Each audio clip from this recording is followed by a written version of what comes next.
Hi friends, so in this video we are going to learn about the deep muscles which are present in the forearm, right? So the deep muscles of the front of the forearm are the flexor digitorum profundus, the flexor pollicis longus and the pronator quadratus, which are described in the tables this. Now the pronator teres, the nerve supply is all the muscles, the superficial muscles in the arm except the flexor carpi ulnaris are supplied by median nerve, whereas the flexor carpi ulnaris is supplied by the ulnar nerve. Now the pronator teres, the action is pronation of the forearm, right?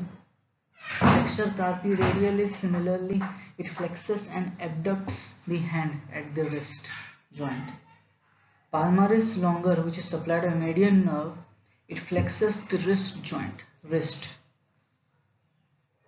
The flexor digitorum superficialis is supplied by median nerve and it flexes the middle phalange of fingers and assists in flexing proximal phalanx and wrist joint.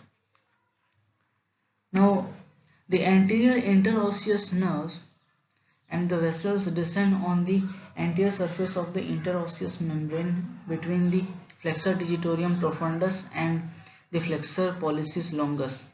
The tendon passes deep to the flexor retinaculum between the opponent's pollicis and the oblique head of abductor pollicis to enter the fibrous flexure sheath of the thumb. It lies in radial bursa, the synovial sheath of flexure tendons. Now there is a common flexure synovial sheath, that is the ulnar bursa, and other is the radial bursa, which is the synovial sheath of tendon of flexor pollicis longus. Now the ulnar bursa, it is a long flexor tendon of the finger, that is the flexor digitorum superficialis and profundus, and it is enclosed in a common synovial sheath while passing deep to the flexor retinaculum or the carpal tunnel.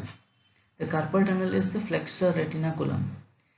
Now this sheath has a parietal layer lining the walls of the carpal tunnel and a visceral layer closely applied to the tendons. Now this arrangement of the sheath shows that the synovial sac has been evaginated by the tendon from the lateral side. The synovial sheath extends up to 5 or 7.5 cm into the forearm and downward into the palm up to the medial of shafts of metacarpal bones. It is important to note that the lower medial end is continuous with the digital synovial sheath of the little finger. The sheath is separate superficially and is coextensive with the common sheath, and inferiorly it extends up to the distal phalanx of the thumb. The sheaths enclose the flexor tendons in the fingers and line the fibrous flexure. Flexor distal phalanges, after flexor digitorum superficialis has flexed the middle phalanges, secondarily it flexes the other joints of the digits, fingers and the wrist. It is chief gripping muscles. It acts best when the wrist is extended. Flexes the distal phalanx of thumb, and continued action may also flex the proximal joints crossed by the tendons. Superficial fibers pronate the forearm. Deep fibers bind the lower end of the radius and ulna, the most conspicuous arteries of the forearm. So this was all about.